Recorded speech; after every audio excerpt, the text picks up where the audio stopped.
Vamos meditar na palavra. Abra sua Bíblia, por favor, no Evangelho de João, Evangelho de Jesus Cristo, segundo escreveu o apóstolo João, capítulo 4. E nós vamos ler o versículo que a gente mais vai ler em 2026. Essa é a nossa declaração de fé para o próximo ciclo, já que o Espírito Santo trouxe ao nosso coração que 2026 é o ano da colheita. Então esse é o texto que mais vamos ler no próximo ciclo, João 4,35. Lembre disso, João 4,35 será a nossa declaração de fé para 2026. João 4,35. Evangelho segundo escreveu São João, capítulo 4, versículo 35. Diz assim: vocês não dizem, daqui a 4 meses haverá a colheita? É uma pergunta que Jesus está fazendo, né? Não é o que vocês andam dizendo por aí, que daqui a 4 meses é o tempo da colheita?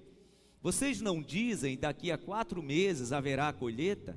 Eu digo a vocês. Em outra versão diz, eu porém vos digo. Eu digo a vocês, abram os olhos. Eu digo a vocês, abram os olhos.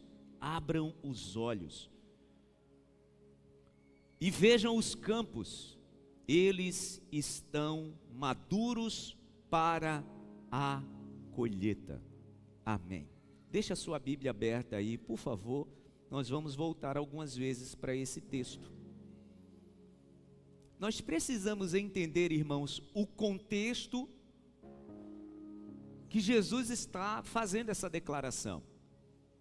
Ele está dizendo, olha, é senso comum, é algo que todo mundo sabe, que vocês falam que faltam 4 meses para a colheita.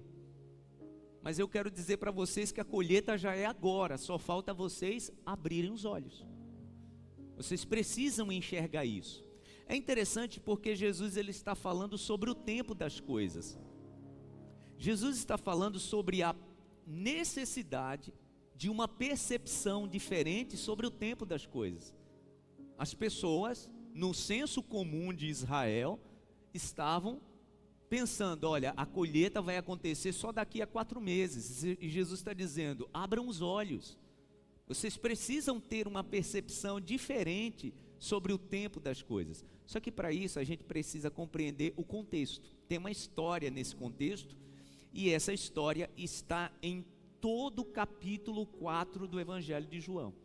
Jesus sempre usava, irmãos, coisas do cotidiano para explicar verdades espirituais. Sempre. Ele sempre usava coisas do cotidiano para trazer uma verdade espiritual. Por exemplo, quando Jesus contava parábolas, você já deve ter ouvido falar desse termo, né? Parábolas, ele trazia algo do corriqueiro das pessoas, trazendo uma verdade espiritual.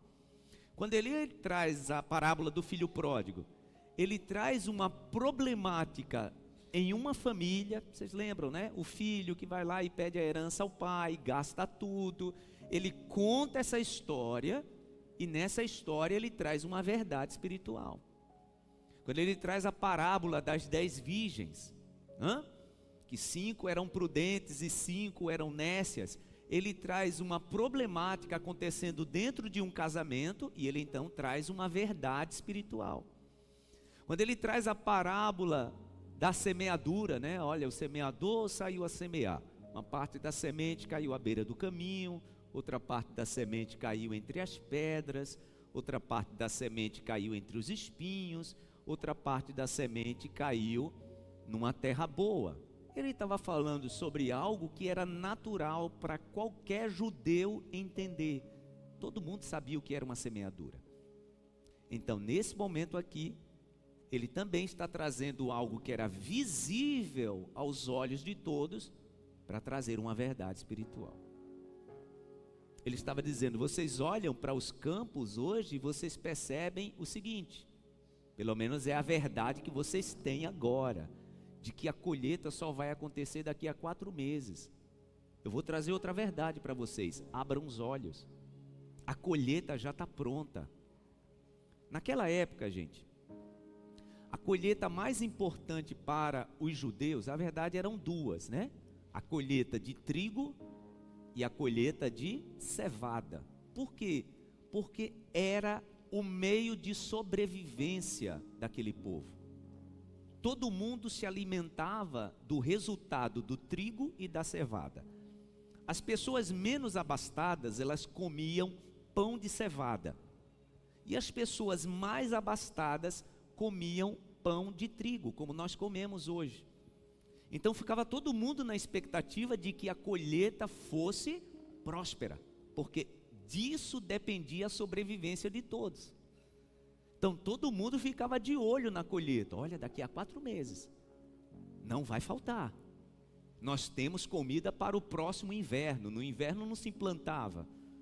No inverno os campos ficavam cheios, né, de neve, ficavam gelados. Então, quando a colheita estava próxima para ser colhida, todo mundo ficava na expectativa. É muito curioso isso, porque Jesus usa algo do visual, do cotidiano, para trazer uma verdade espiritual. Tá, mas que verdade era essa, pastor? Nós precisamos entender o contexto. Se você ler o capítulo todo, capítulo 4 todo, você vai ver algo que Jesus provocou para que acontecesse. O que é o capítulo 4 de João, gente? O capítulo 4 de João conta a história do encontro de Jesus com aquela mulher samaritana, naquele poço, esse encontro que aconteceu ao meio-dia. Lembram da história? A palavra diz que Jesus estava a caminho de Jerusalém. Entendam, tá? Samaria não era o destino de Jesus, ele estava indo para Jerusalém. Ele decide, deliberadamente, passar primeiro em Jerusalém. Mais especificamente, a palavra diz que ele foi no povoado de Sicar.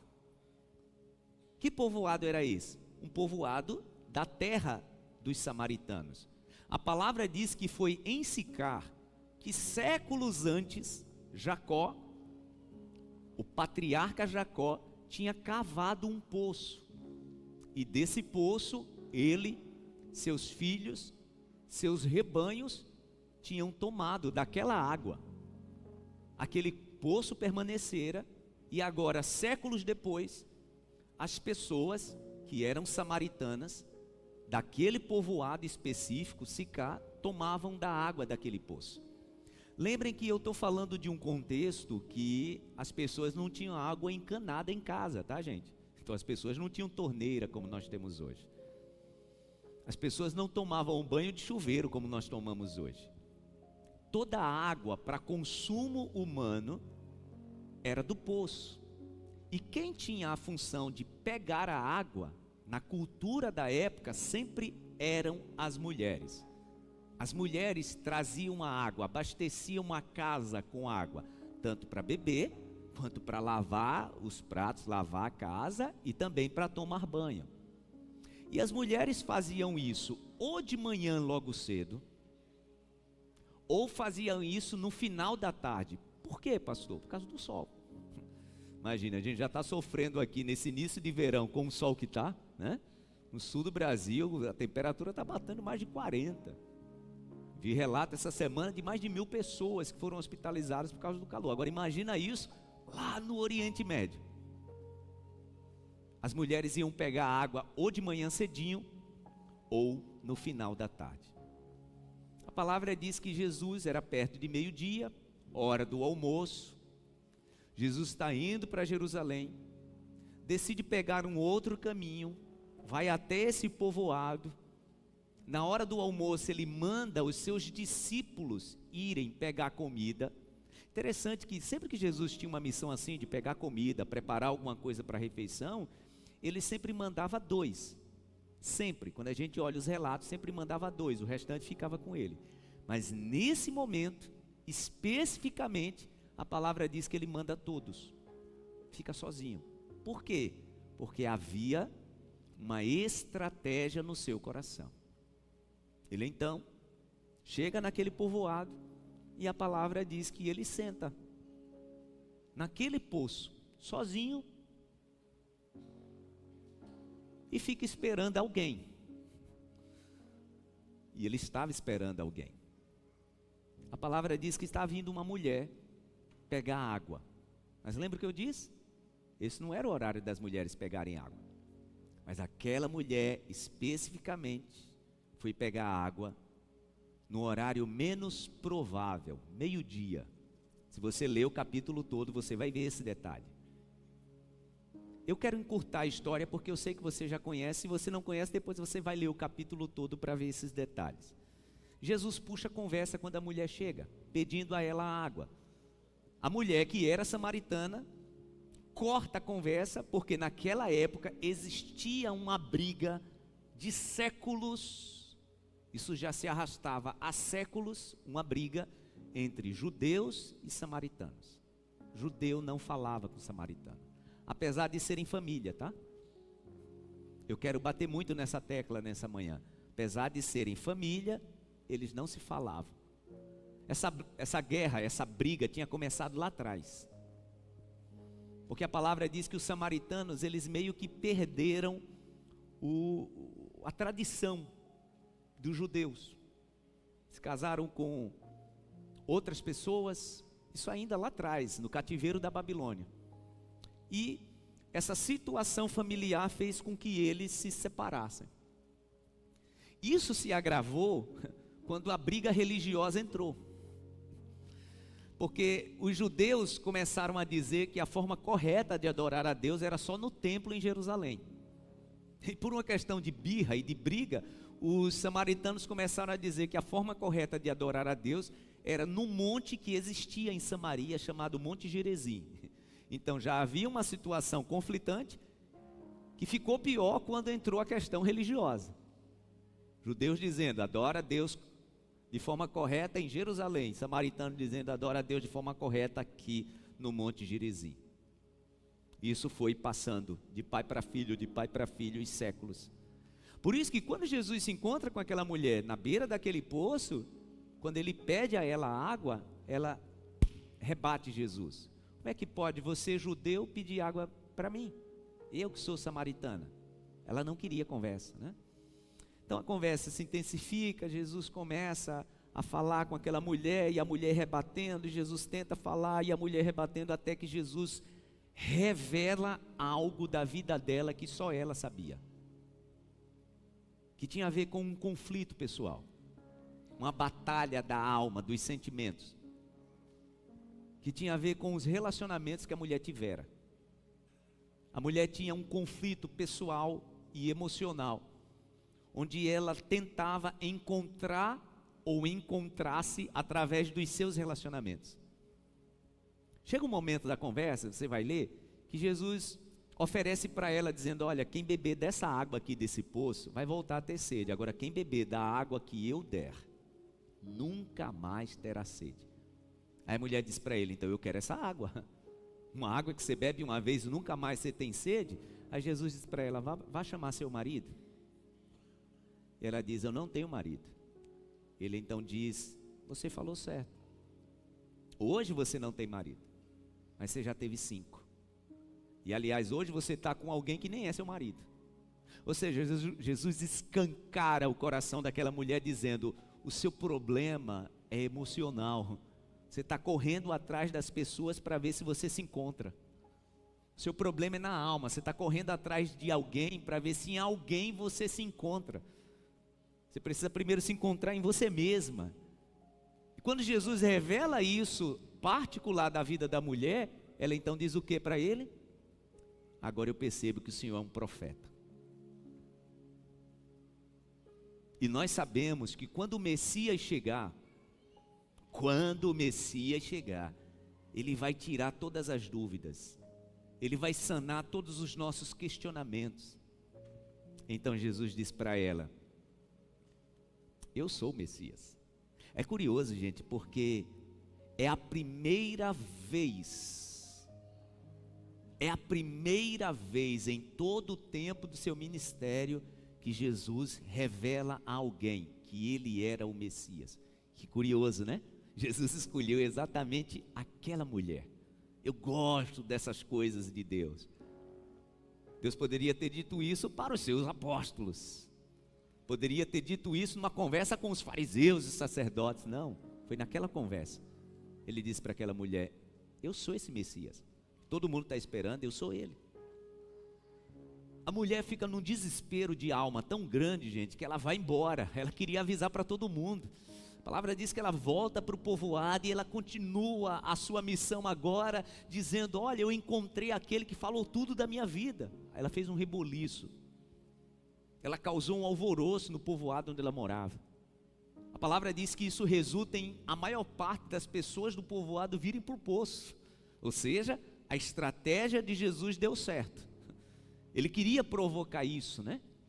Ele queria congregar aquelas pessoas, e a palavra diz que por causa daquela mulher, muitas daquelas pessoas foram alcançadas e salvas. Por quê, gente? Porque Jesus teve uma atitude intencional. Tá. A palavra diz que antes da mulher ir, quando os discípulos chegam com a comida e veem Jesus conversando com a mulher, já foi uma cena escandalosa, né, gente? Porque um homem que não era casado com a mulher, falar com a mulher já era um escândalo para a época.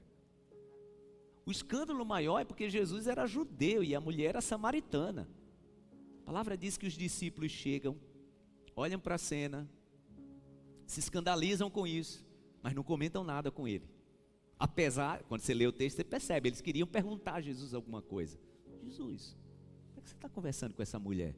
Eles chegam, a mulher sai para contar a todo mundo que vivera, e então eles quebram o gelo, né? Oferecendo a Jesus comida. Eles foram pegar comida, então eles oferecem: mestre, o senhor não quer almoçar não? E Jesus disse para eles: não quero, estou sem fome. E eles começam a questionar: será que ele comeu alguma coisa?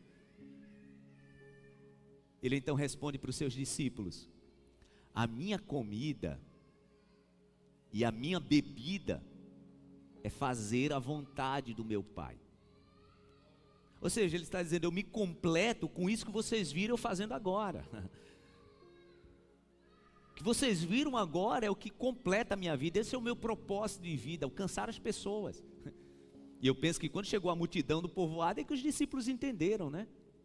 Então, irmãos, nesse contexto que Jesus libera essa palavra. Vocês dizem que a colheita é só daqui a 4 meses. Abram os olhos. É como se Jesus estivesse dizendo: na visão de vocês dessa cena aqui, está tudo errado.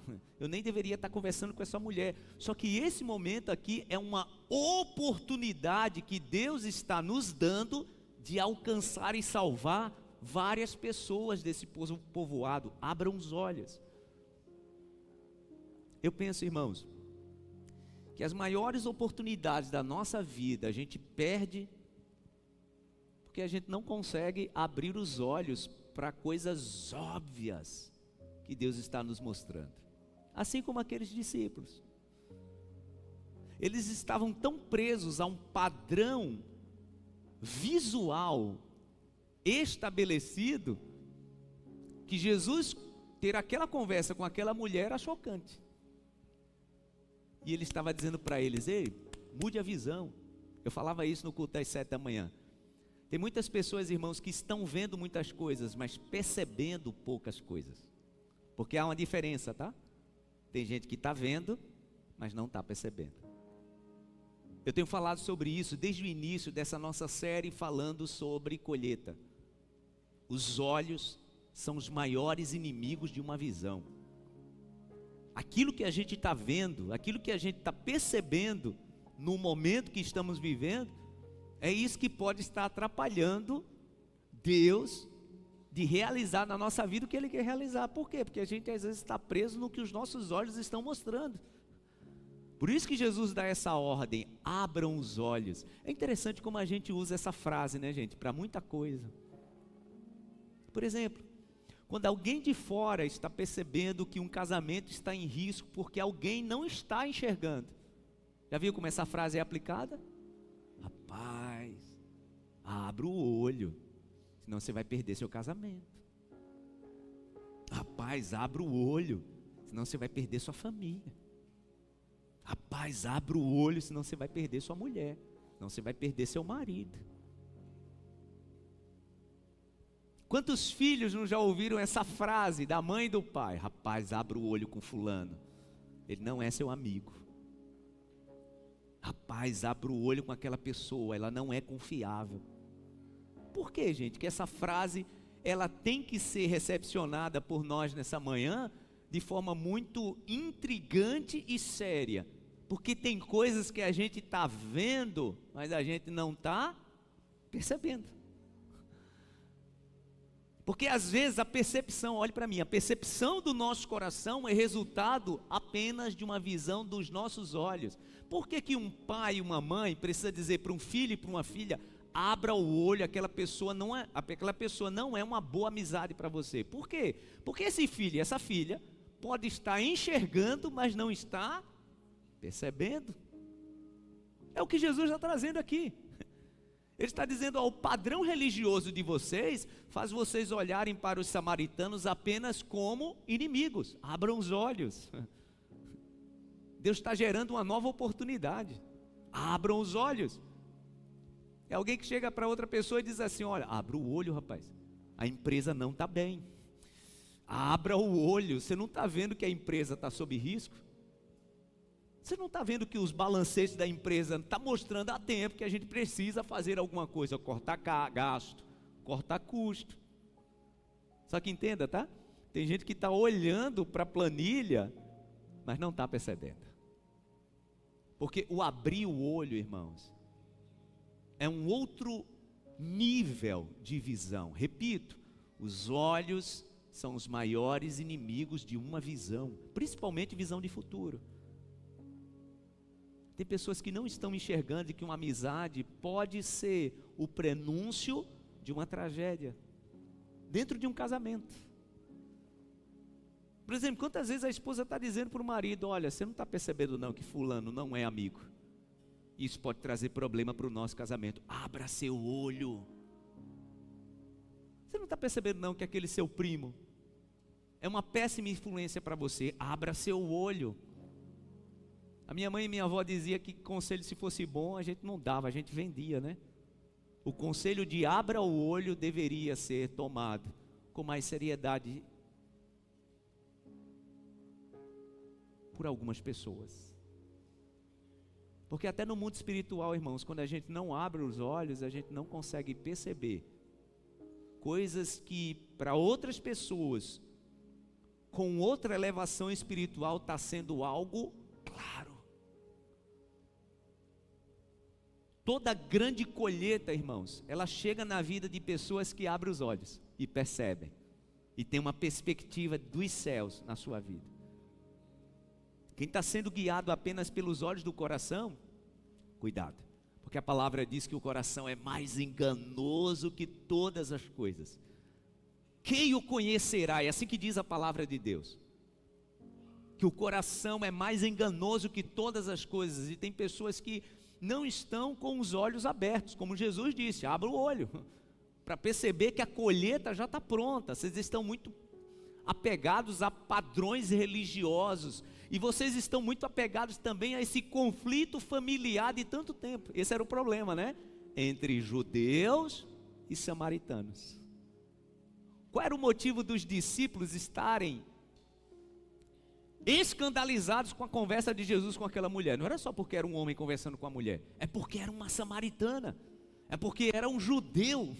Ou seja, o conflito dentro de uma família é o que estava guiando a visão daqueles discípulos. Jesus estava dizendo para eles, abra o olho, é outro tempo. Quando nós não abrimos os olhos, irmãos, nós não aproveitamos as oportunidades que o Senhor nos dá. Porque às vezes a oportunidade Deus gera, mas às vezes, olhe para mim, a oportunidade é a gente quem tem que gerar. Por exemplo, esse encontro aqui foi uma oportunidade, quem gerou a oportunidade? Jesus. Quando Jesus quis ficar só, quando ele sabia que o encontro tinha que acontecer ao meio-dia, quando ele manda todos os discípulos irem a pegar a comida e ele fica só naquele poço meio-dia, ele gerou a oportunidade. E isso gerou o quê? A salvação de muitas pessoas. Às vezes, quando a gente abre os olhos, a gente aproveita as oportunidades que Deus nos dá. Às vezes, Deus nos dá a capacidade de gerar a oportunidade. Eu vou trazer alguns exemplos aqui, dentro de personagens na Bíblia que tiveram grandes colheitas. Algumas oportunidades foram geradas, outras oportunidades foram aproveitadas. Nós precisamos entender isso, abrindo os olhos.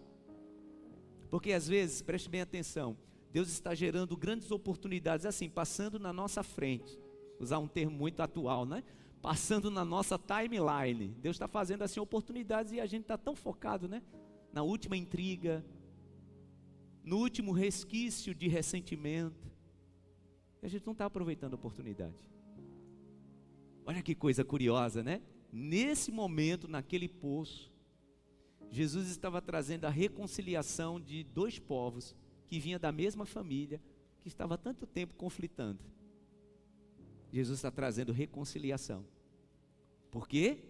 Porque ele abriu os olhos. Os discípulos estavam cheios de ressentimento, por isso que estavam achando estranho. E então Jesus diz para eles: abram os olhos.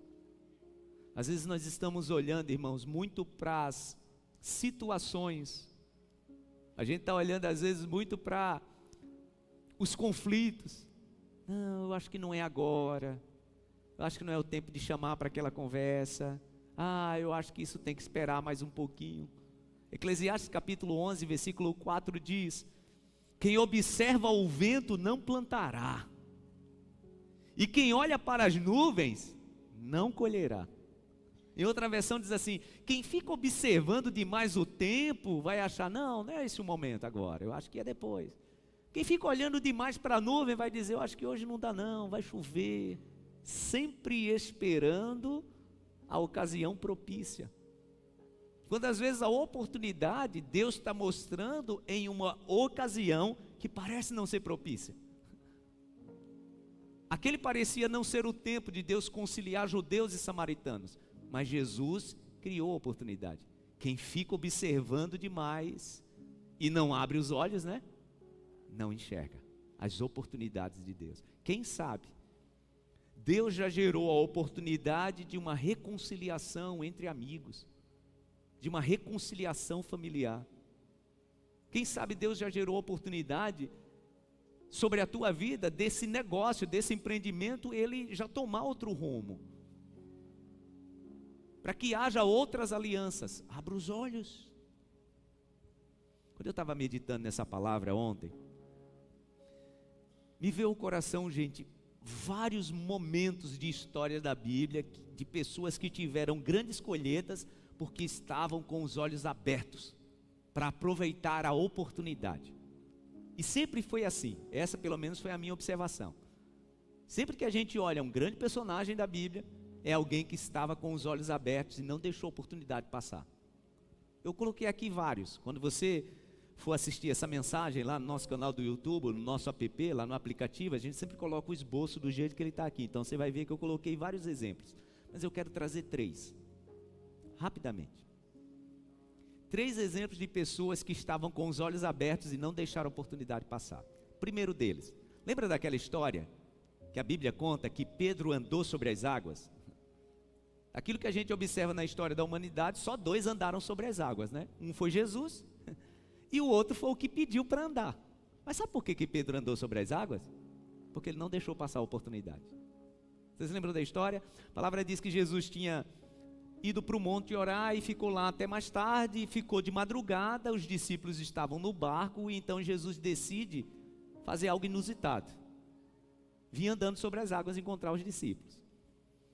Estava um vento forte, os discípulos olham ao longe e vê aquela figura lá, né, andando sobre as águas, e o que eles pensam? É um fantasma.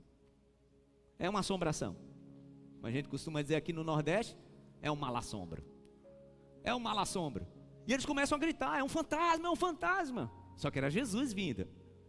Esse é o problema, né? Quando os nossos olhos estão atrapalhando nossa visão. Então era que Deus está gerando uma oportunidade e a gente está achando estranho e achando que é assombração. Jesus tentando corrigir isso, porque os olhos dos discípulos estavam traindo eles. Maior inimigo da visão, o quê? Os olhos. Então Jesus diz, não é assombração, não é fantasma, sou eu. Calma, sou eu. Eles dizem então, não convencidos? Pedro então diz, né? Mestre, se é o Senhor mesmo, faça com que eu vá até onde o Senhor está. Olha que coisa curiosa, gente. Olhe para mim. Todos os discípulos, Tiago, André, Natanael, Bartolomeu, Filipe, todos eles ouviram Jesus dizendo que não era um fantasma, era ele. Mas quem foi que aproveitou a oportunidade? Só Pedro. Eu penso, irmãos, que se todos tivessem dito, mestre, se é o Senhor mesmo, deixa a gente ir, Jesus tinha feito milagre com todos. Mas Pedro, quando olha para aquela oportunidade, ele diz, não, eu tenho que viver isso também. Mestre, se é o Senhor, permita, diga que eu vou até o Senhor andando sobre as águas. E Jesus diz o que para ele? Venha. E Pedrão?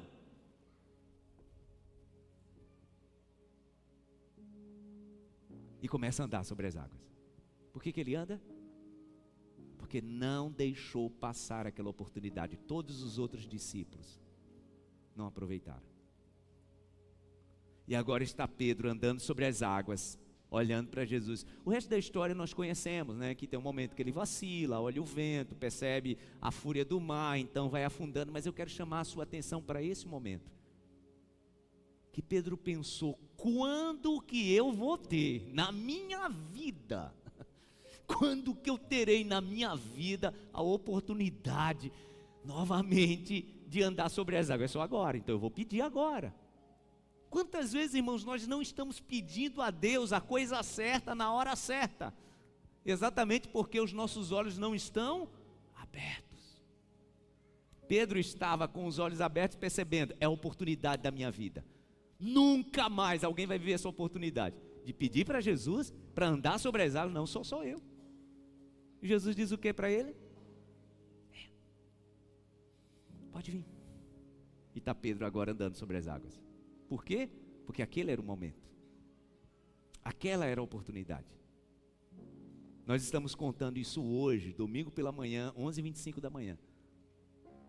Porque aquele homem abriu os olhos e percebeu, isso só vai acontecer dessa vez. Quantas oportunidades, irmãos, de vivermos coisas extraordinárias da parte de Deus na nossa vida, a gente está deixando passar. Por quê? Porque não fazemos o pedido certo na hora certa. Quem fica observando o vento, quem fica olhando para as nuvens, nunca colherá. O segundo exemplo que eu quero trazer, muito conhecido, tenho usado muito esse exemplo nas últimas ministrações, é aquele momento em que Davi muda de nível, né? Ele já era ungido, já tinha sido separado na casa de seu pai, só que ele era um anônimo. Até que Deus prepara para ele a oportunidade de mudar de nível. E ele abriu os olhos e percebeu. 40 dias. 40 dias que um desafio era lançado para todos os soldados de Israel, inclusive o irmão mais velho de Davi, que era cheio de ciúmes com ele. Ciúme ali misturado com inveja. O irmão mais velho de Davi estava ali, todo enciumado com ele. Ele também tinha ouvido esse desafio durante 40 dias. Inclusive ele também tinha ouvido o que o rei prometera como recompensa para quem enfrentasse o gigante. 3 coisas: ficava rico, o rei tornaria o homem rico, casava com uma filha do rei, ou seja, se tornava o genro do rei, e a família desse homem nunca mais pagava imposto. Todos os soldados de Israel tinham ouvido essa proposta. Só que eles precisavam o quê? Abrir os olhos para entenderem que era uma oportunidade. Só que quando eles olhavam para Golias, para o tamanho do gigante e para a força que o gigante tinha, como eu disse, os olhos são os maiores inimigos de uma visão. Às vezes a oportunidade está aqui, tá? Mas os meus olhos estão fixando aonde? No gigantesco problema. Davi chega ali naquela manhã, ouve as palavras de Golias, que repetira durante 40 dias as mesmas palavras, as mesmas afrontas, as mesmas provocações. Deixa eu aproveitar isso aqui para abrir um parênteses e te dizer algo. Às vezes, as provocações que você tem ouvido é uma oportunidade que Deus tem te dado para você ir para uma condição melhor. Só que isso é acompanhado de quê? De esforço. Entenda, tá? Algumas provocações incômodas, né?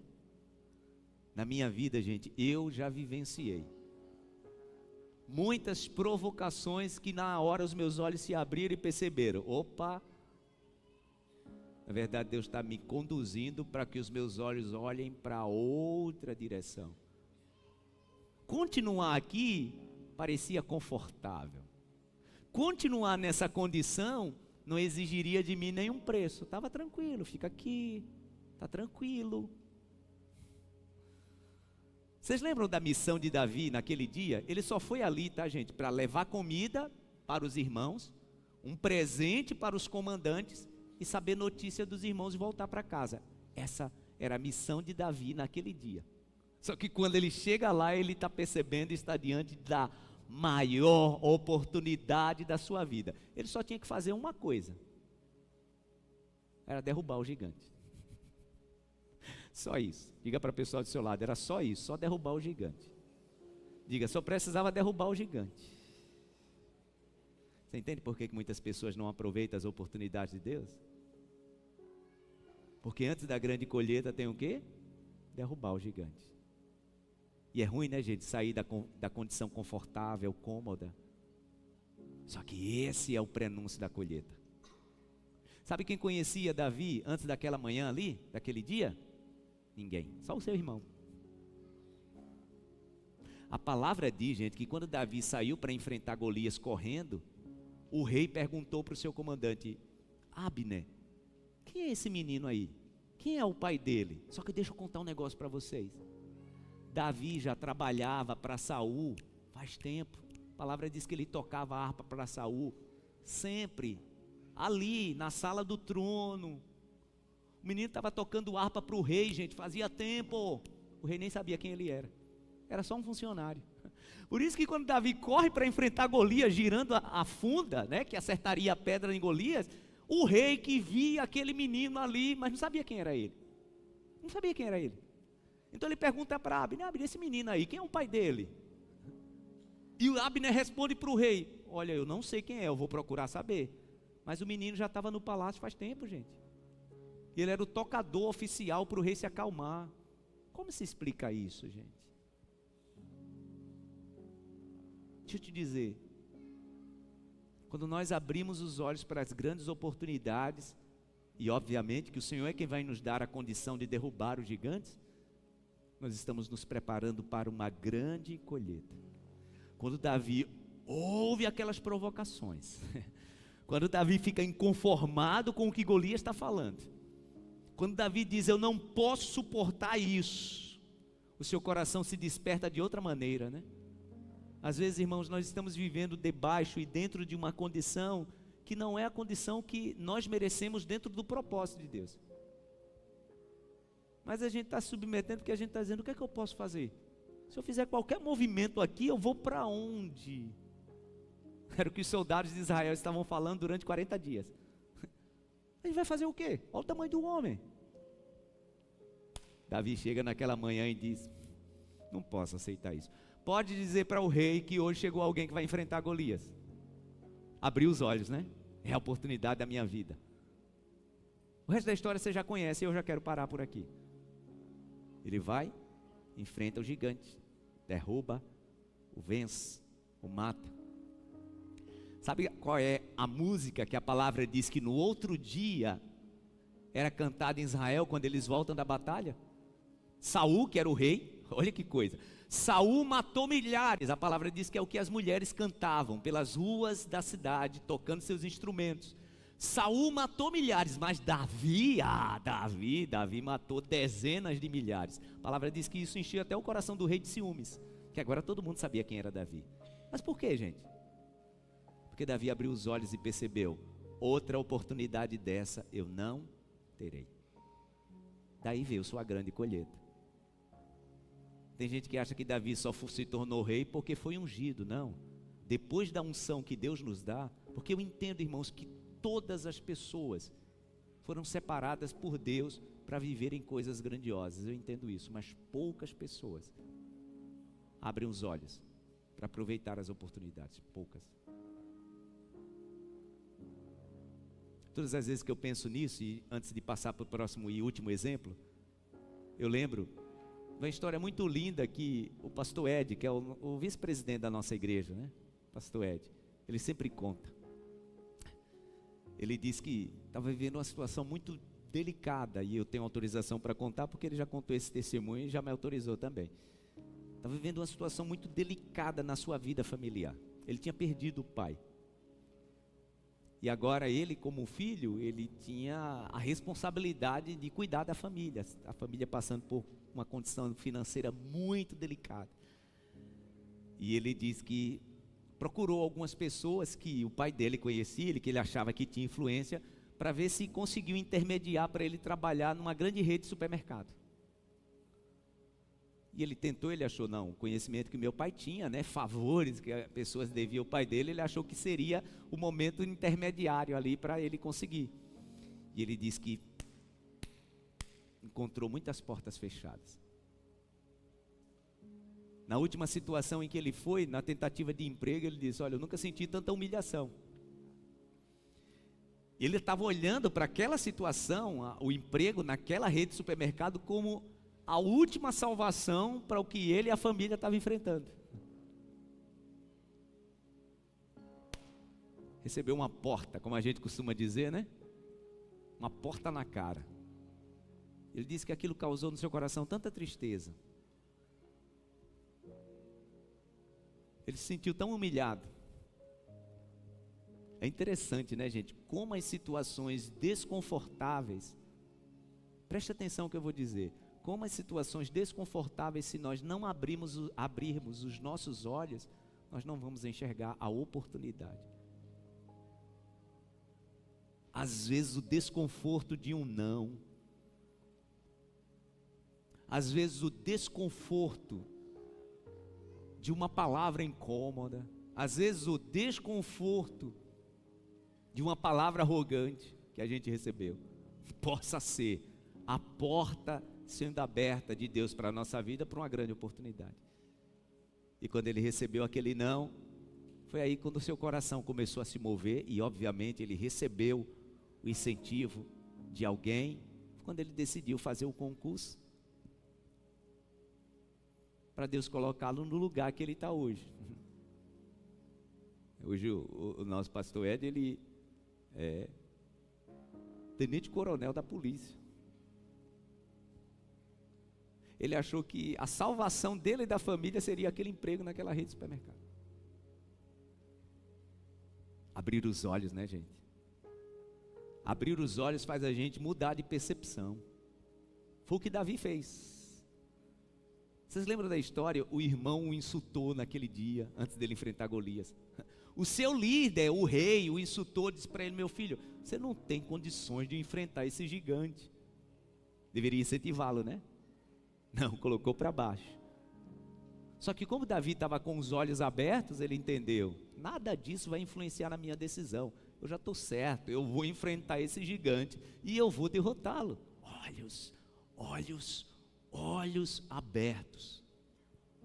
É o que Jesus está tentando dizer para os seus discípulos. Vocês estão esperando a oportunidade certa daqui a 4 meses, a oportunidade certa é agora. Último exemplo. Esse eu serei bem rápido. Vocês lembram da história de José, né? José está preso, lá ele encontra um homem que trabalhava com o faraó, e ele revela o sonho que esse homem teve. E antes do homem voltar para o palácio, ele pede ao homem, o copeiro do rei: quando você estiver lá, interceda por mim. O homem disse para ele: tá bom, eu vou lembrar de você. Só que o homem esquece.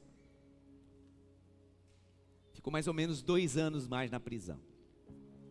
Aí o faraó tem um sonho, ninguém consegue ajudá-lo. Ele tem um sonho e não consegue saber o significado do sonho.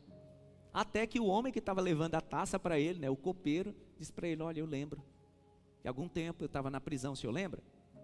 Foi o senhor que me colocou lá. Teve um homem lá que me ajudou com um sonho, eu acho que ele pode ajudar o senhor. Vão pegar José, dão um banho nele, fazem a barba, colocam uma roupa nova. José estava na prisão uns 2 anos, tá, gente? E ele chega diante do faraó. O faraó então conta aquele sonho que você conhece, né? O sonho dele era: eu tive um sonho onde 7 vacas gordas saíam do Nilo, acompanhadas de 7 vacas magras e esqueléticas. Depois 7 espigas de trigo muito robustas, cheias, saíam também do rio Nilo, acompanhadas de 7 espigas raquíticas, mirradas. E de repente no sonho, as vacas magras começaram a devorar as vacas gordas, e as espigas mirradas começaram a devorar as espigas cheias. E eu não sei o que significa. Entendam, tá? José saiu da prisão para fazer isso que ele agora faz. Eu vou dizer agora para você. Ele disse para o rei: eu já sei o significado. Deus, na verdade, está te revelando o próximo tempo. Um próximo tempo de 7 anos, acompanhado de um próximo tempo de mais 7 anos. Essa é a revelação do seu sonho. Os primeiros 7 anos é que no Egito nunca vai se produzir tanto como está agora preparado para produzir. Será a maior plantação. E o rei precisa se preparar para isso. Porque serão 7 anos de muita fartura. Depois de 7 anos, virão 7 anos como nunca houve. Muita seca. Será a maior estiagem. Então serão 7 anos de muita necessidade. 7 anos de muita fartura, acompanhados depois de 7 anos de muita escassez. Entendam, ele saiu da prisão só para fazer isso. Só que ele estava com os olhos abertos. Ele então emenda dizendo para o faraó: eu acho que o senhor deve aproveitar essa oportunidade dos 7 anos de muita fartura. Eu acho que seria bom, se eu fosse o senhor, eu construiria muitos celeiros, muito lugar de armazenamento. Eu construiria muito celeiro, muito armazenamento, estocaria grão, guardaria alimento. Porque quando os 7 anos de escassez chegarem, o senhor vai estar preparado. E saiba de uma coisa: ninguém no mundo tem a informação que o senhor tem. É daí que surge aquela frase, né? Quem se adianta, governa. Quem se adianta, governa. Esse foi o momento mais próspero do Egito, gente. Quando chegou o tempo da seca, todo o mundo foi comprar comida no Egito. Por quê? Porque o faraó tinha uma informação privilegiada: quem se adianta, governa. Quem abre os olhos, tem o quê? Uma grande colheita. E agora está o menino que saiu da prisão só para interpretar um sonho, aconselhando o rei: olha, eu acho que o senhor deveria estocar alimento, porque quando chegar o tempo de fome, toda a terra vai vir comprar comida aqui. E o faraó só olhando para ele, né? E tipo pensando, né? Eu não chamei ele para me dar esse conselho. Eu só o chamei para interpretar o sonho. E o que José estava pensando, gente? José estava pensando: quando que eu vou ter a oportunidade de aconselhar o homem que vai dominar o mundo?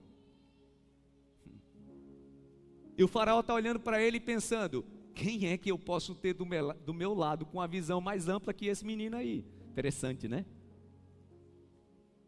O que abrir os olhos pode antecipar, né, gente, a colheita.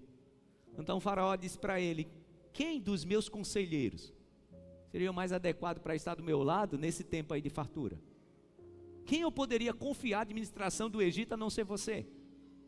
Ele então tira o pendente de ouro, coloca no pescoço de José. Tira o seu anel, que era o anel do rei, coloca no dedo de José. E diz para ele: a partir de hoje você é o administrador do Egito. Eu só terei mais poder que você quando eu estiver sentado no trono. Por que José foi alçado, gente? Daquele lugar de prisão, agora para um lugar de honra. Porque ele estava de olhos abertos. Ele não só fez o que a oportunidade lhe dizia para fazer, ele abriu a visão. Ele entendia que aquela era a chance da sua vida. E por isso o alçou para o lugar que ele agora estava. Porque ele aproveitou a oportunidade. Quem fica olhando para o vento, nunca vai plantar. Quem fica olhando para as nuvens, nunca vai colher. Jesus está dizendo para os seus discípulos: abra os olhos. Vocês estão fazendo uma conta de que o tempo certo é só daqui a 4 meses. O tempo certo é agora. A mudança certa é agora. Repito, irmãos, eu já vivenciei isso tanto na minha vida, mas nos últimos tempos, o Senhor tem me feito viver isso assim de uma forma muito intensa. E a minha oração todos os dias é: Senhor, não deixe passar diante de mim as oportunidades sem que eu veja.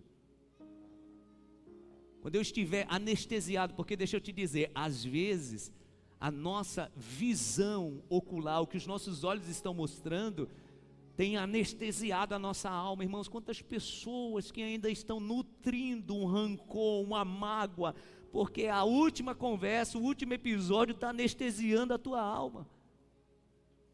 Deus está querendo que você abra os olhos. Ah, pastor, mas não depende de mim, porque a palavra diz assim, né? Naquilo que depender de vós, tenha paz com todos. Então deixa eu te dizer, tem coisa que não depende de você. E é isso. Faça o que depende de você. Porque entenda, tomar a decisão para ser o governador do Egito não dependia de José. Mas trazer uma informação privilegiada e um conselho dependia dele. Então ele fez o que dependia dele. Para a colheita que você está esperando que Deus traga sobre a sua vida nesse próximo ciclo, o que é que depende de você? O que é que depende de você? Abra os olhos. Abra os olhos. Porque de fato, irmãos, tem coisa que não depende da gente. Por mais que a gente se esforce, a gente vai bater de novo naquela barreira. Aí é com Deus. Mas naquilo que depende da gente. Pedir para andar sobre as águas dependia de Pedro? Ele pediu. Dizer ao rei Saul de que tinha alguém para enfrentar Golias dependia de Davi? Ele então disse para Saul. Interpretar o sonho do rei era algo que José tinha sido chamado, sim, mas dar um conselho sobre o próximo tempo dependia só de José? Ele fez. Abrir os olhos é isso, é estar atento para aquilo que depende só da gente. Eu falava isso e quero falar isso para encerrar no culto das 7 da manhã. Nós entendemos, irmãos, que o discipulado ele é intencional. Quando a gente quer discipular a vida de alguém, a gente precisa preparar as circunstâncias. Então tem alguém que você tem orado há muito tempo, você tem tentado falar de Deus para essa pessoa. Cria um ambiente favorável. Eu mesmo quando eu quero discipular alguém, eu crio um ambiente favorável. Para que aquela pessoa entenda que intencionalmente eu quero investir tempo de Deus e da palavra de Deus na vida dele. É isso que eu faço. Então olha ao seu redor, é o que Jesus está dizendo, abre os olhos, olha ao redor.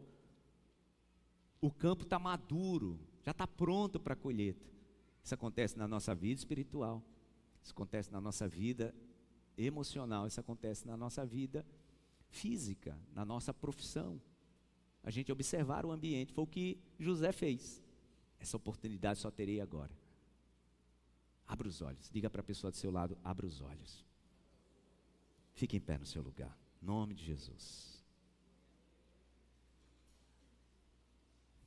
O Senhor está falando aqui com algumas pessoas sobre a necessidade de você abrir os olhos em relação a algumas amizades. 2025 não pode terminar sem que você tome decisões sérias sobre pessoas do teu círculo íntimo. Abra os olhos.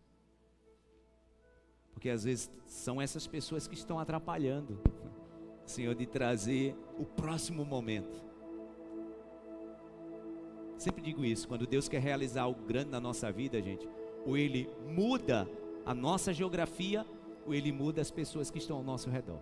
Sempre, tá? Sempre, sempre, sempre. Ou Ele muda o nosso lugar geográfico, ou Ele muda as pessoas ao nosso redor. Por exemplo, Para José se tornar um governador, dava para ele fazer isso na prisão? Não. Deus tinha que mudar o local dele. Então Deus o trouxe para um novo ambiente, para perto de novas pessoas. Então ele cumpriu o seu propósito. Davi também. Davi, para viver o propósito de Deus, tinha como ele viver isso cuidando das ovelhas? Não, Deus tinha que tirá-lo e colocá-lo num palácio. Sempre é assim, tá? Estou dizendo para você abandonar pessoas, nem abandonar amizades que lhe são caras. Isso tem às vezes até relação com a família. Mas às vezes, para o propósito de fato acontecer, Deus precisa nos mover. Às vezes, deixa eu te dizer, Deus não muda a gente de um ambiente físico, mas Ele muda a gente de uma dependência emocional. Quantas pessoas, irmãos, que estão vivendo dentro de uma relação abusiva, uma relação doentia,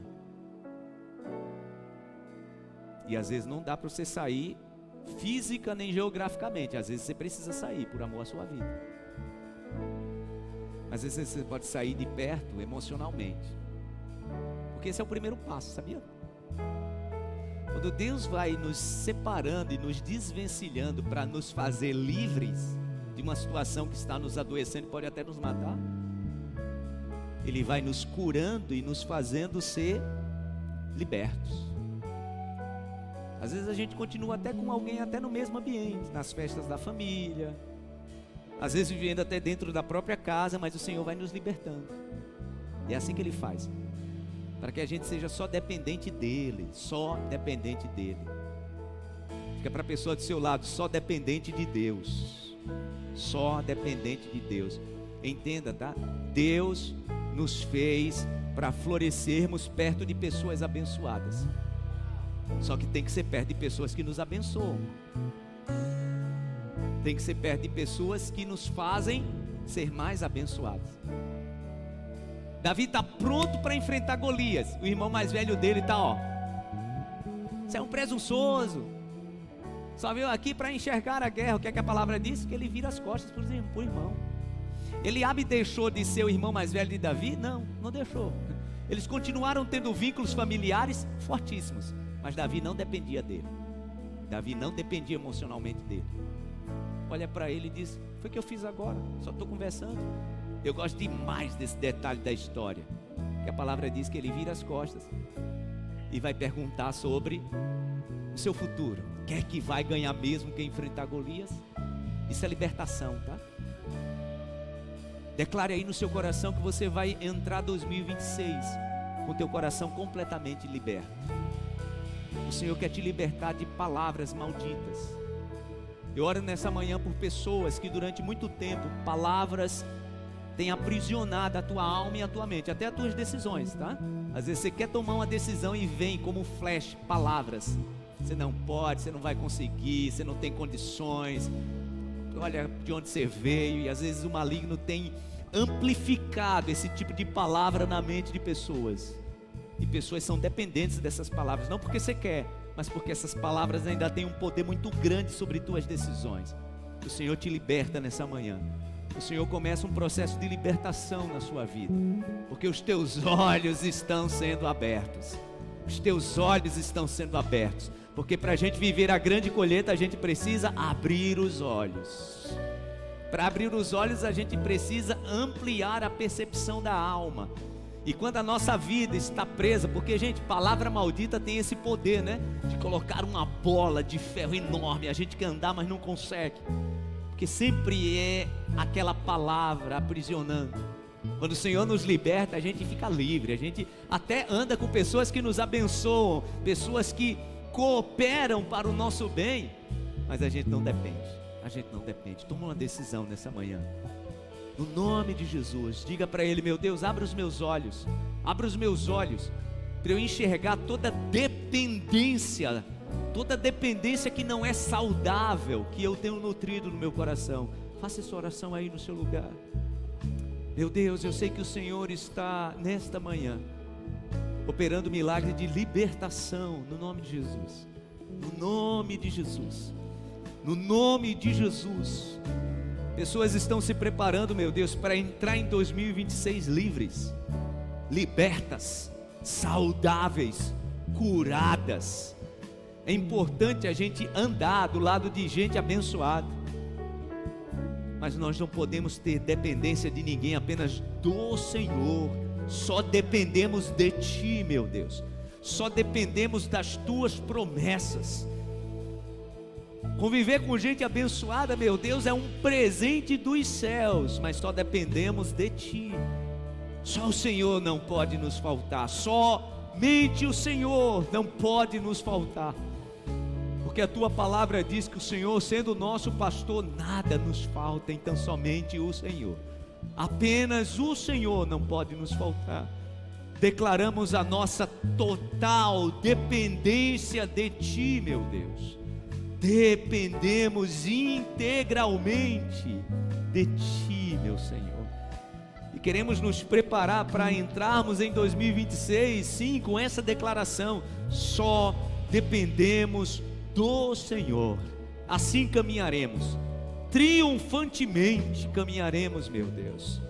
O Senhor tem nos chamado a esse lugar, onde os nossos olhos se abrem, onde a nossa visão se amplia, onde a nossa visão de colheita, meu Deus, é amplificada. É nesse lugar que o Senhor nos quer, e assim caminharemos para a glória do Teu nome, libertos, com a alma liberta, com o coração liberto, com a mente liberta, com os pensamentos libertos, só dependendo do Senhor.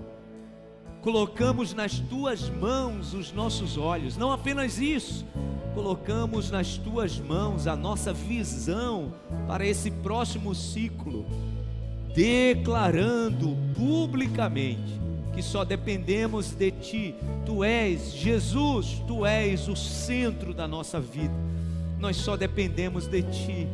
Leva-nos para esse próximo ciclo, meu Deus, com essa palavra no coração, para termos um tempo de colheita maravilhoso, específico, glorioso, no nome de Jesus.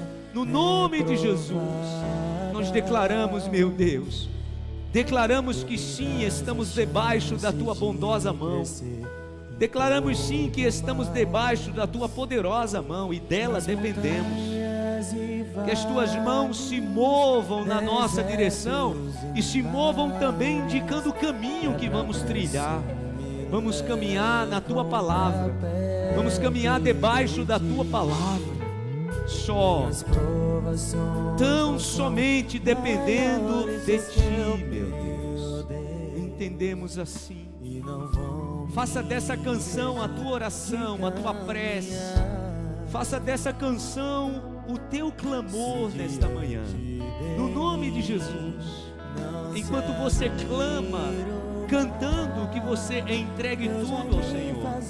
Enquanto você canta, que você ore cantando e declarando: meu Deus, eu só dependo de Ti. Sim, meu Deus. Sim, meu Deus. Somente do Teu poder a minha vida se revestirá do Teu poder. Com ousadia, com ousadia, com ousadia. Diga isso: vou lutar e vencer. Não aceito outra palavra no meu coração. Vou lutar e vencer. Não aceito outra palavra no meu coração. Vou lutar e vencer. Eu creio, meu Deus, eu creio exatamente assim. No nome de Jesus declaro isso. Ah, meu Deus, louvado seja o nome do Senhor. Minhas provações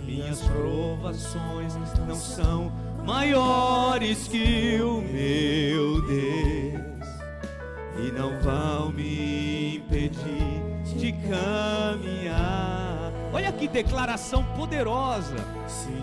Olha que declaração poderosa você está fazendo nessa manhã. Você só depende de Deus. Sim. Vamos declarar isso mais uma vez. Minhas provações não são maiores. Minhas provações não são maiores que o meu Deus. Ah, meu Deus. É debaixo dessa declaração poderosa que caminharemos. Se diante de mim não se abrir o mar, o Senhor me faz criar o caminho, o Senhor cria o caminho. Deus vai me fazer andar por sobre as águas. Rompendo em fé, Rompendo em fé. assim será em 2026. A vida se revestirá do seu poder. Rompendo em fé. Com ousadia, Ousadia vou mover o sobrenatural. que declaração poderosa.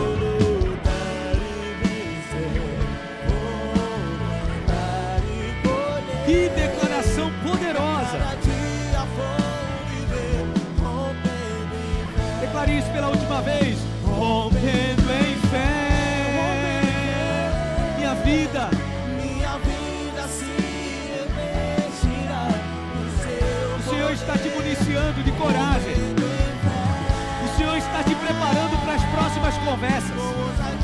O Senhor está te preparando para os próximos posicionamentos. O Senhor está abrindo os seus olhos para as próximas decisões. Ah, meu Deus, declaramos a tua bênção sobre a nossa nação. Ah, o tempo já chegou. O Senhor já declarou sobre a nossa nação, meu Deus. Esse tempo especial de mudança, de prosperidade. Nós estamos com olhos bem abertos e estamos aproveitando essa oportunidade, meu Deus. A janela de oportunidade é agora. Oh, no nome de Jesus, declaramos a tua bênção sobre o nosso Brasil, sobre o nosso estado de Sergipe, sobre a nossa cidade Aracaju.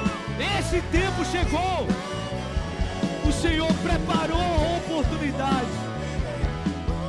Levante as mãos, rompendo em fé. Rompendo em fé. Declaramos a tua bênção sobre as ruas da nossa cidade, meu Deus.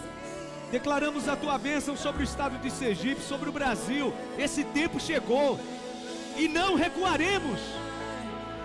Declaramos: seja destronado todo principado e potestade. Que a bênção do Senhor seja estabelecida sobre a nossa nação. O próximo ciclo será um ciclo, meu Deus, de bênção. Declaramos isso. Um ciclo de prosperidade sobre cada família, sobre cada casa, sobre cada lar. No nome do Senhor Jesus. Vou lutar e vencer. A cada dia. Diga mais uma vez: vou lutar e vencer. Vou lutar e vencer. A cada dia. Mais uma vez, vou lutar e vencer. Vou lutar e vencer.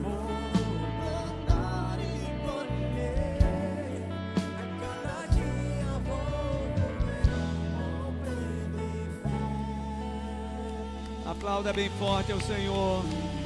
Bendito é o nome do nosso Deus. Abençoe quem está perto de você com uma palavra. Que você possa inserir entre essas palavras essa frase: abra o olho. No nome de Jesus, insira essa frase: abra o olho. Ah, tem grandes oportunidades. Tem grandes oportunidades. Tem grandes oportunidades. O Senhor está gerando isso na tua casa, na tua família. Olha para a nossa nação. O Senhor está gerando uma grande oportunidade. Vamos abrir os olhos. O Senhor está gerando uma grande oportunidade na nossa nação. Eu creio no nome de Jesus. Amém? Digam graças a Deus. Abra o olho, enxergue. Não é daqui a 4 meses, é agora. Essa é a palavra de Jesus, amém? Não deixe, faça essa oração: meu Deus, não deixe nenhuma oportunidade passar diante dos meus olhos sem que eu veja. Em nome de Jesus, amém? Eu quero lembrar aos irmãos que quarta-feira nós estamos nos despedindo de 2025. Estaremos aqui de joelhos com a nossa família. Nós temos 2 oportunidades, já que a gente está falando de oportunidade, né? Quarta-feira nós temos uma celebração às 10 da manhã. Você que quer vir cedo, já está celebrando. Nós vamos estar aqui de joelhos, tá? As famílias aqui reunidas de joelhos, consagrando ao Senhor o próximo ciclo. Então você tem essa oportunidade às 10 da manhã, tá? Esse foi um horário muito bom. A gente viveu essa experiência na véspera do Natal, né? Foi um momento muito especial. E quarta-feira nós estaremos consagrando 2026 aqui de joelhos. Você vai ter a oportunidade de aqui estar ajoelhado com a sua família, orando, dizendo: meu Deus, próximo ano será de muita bênção. Ou às 17 horas, tá? Nós vamos transmitir no nosso canal de YouTube, no nosso app, o culto das 17, tá bom? Também estamos trazendo para esse horário, para que você também mais tarde tenha um tempo com a sua família. Então você vem mais cedo, vai ter o tempo onde você e sua família estará aqui de joelhos, orando, consagrando ao Senhor o próximo ciclo. E depois você vai poder ter tempo, né, muito hábil para preparar a ceia com a família. Mas você pode escolher nesses dois horários: quarta-feira, 10 da manhã ou às 17. Inclusive, já vá orando para alguém da sua família, que você há tanto tempo tem convidado e que estará aqui diante do Senhor, de joelhos, consagrando ao Senhor o próximo ciclo, no nome de Jesus. Amém? Quarta-feira, ou 10 da manhã, ou às 17. É assim que a gente vai entrar 2026, né? Se despedindo de 2025, dizendo: meu Deus, o que está à minha frente é um tempo de colheita. Você pode dizer amém? Amém. Deus abençoe a sua vida, Deus abençoe sua casa. Você tem um almoço muito abençoado, em nome de Jesus, tá? Que Deus continue preservando a sua mente e o seu coração e a sua alma, em nome de Jesus. Vamos orar agradecendo a Deus. Obrigado, meu Deus, por esse tempo, pelo privilégio de recebermos essa palavra. Os nossos olhos estão abertos, o nosso coração está aberto e pronto para receber a palavra e a estratégia dos céus sobre a nossa vida. Amplia a nossa visão, meu Deus. Os nossos olhos não comandarão o nosso coração, mas o Senhor é quem coloca em nós uma visão, e uma visão de futuro, com uma colheita próspera. Confiamos só em Ti. Leva-nos em paz, leva cada família na Tua paz, debaixo do Teu amor, e que continuemos desfrutando da Sua paz e do Seu amor. É assim que sairemos daqui nesta manhã, meu Deus, nesse último domingo de 2025, gratos ao Senhor, com um coração cheio de gratidão, já na expectativa de nos encontrarmos aqui na próxima quarta-feira, meu Deus, onde de joelhos estaremos consagrando ao Senhor o nosso próximo ciclo. Muito obrigado, te agradecemos por essa riquíssima oportunidade, no nome de Jesus. Que a graça do Senhor e Salvador Jesus Cristo, o amor de Deus, o nosso eterno Pai, a comunhão e a consolação do divino e eterno Espírito Santo esteja e permaneça sobre todos, hoje e sempre. Amém, amém e amém. Aplauda ao Senhor bem forte. Deus abençoe, vão em paz, uma ótima semana para você, que não vou ver mais um ano muito abençoado.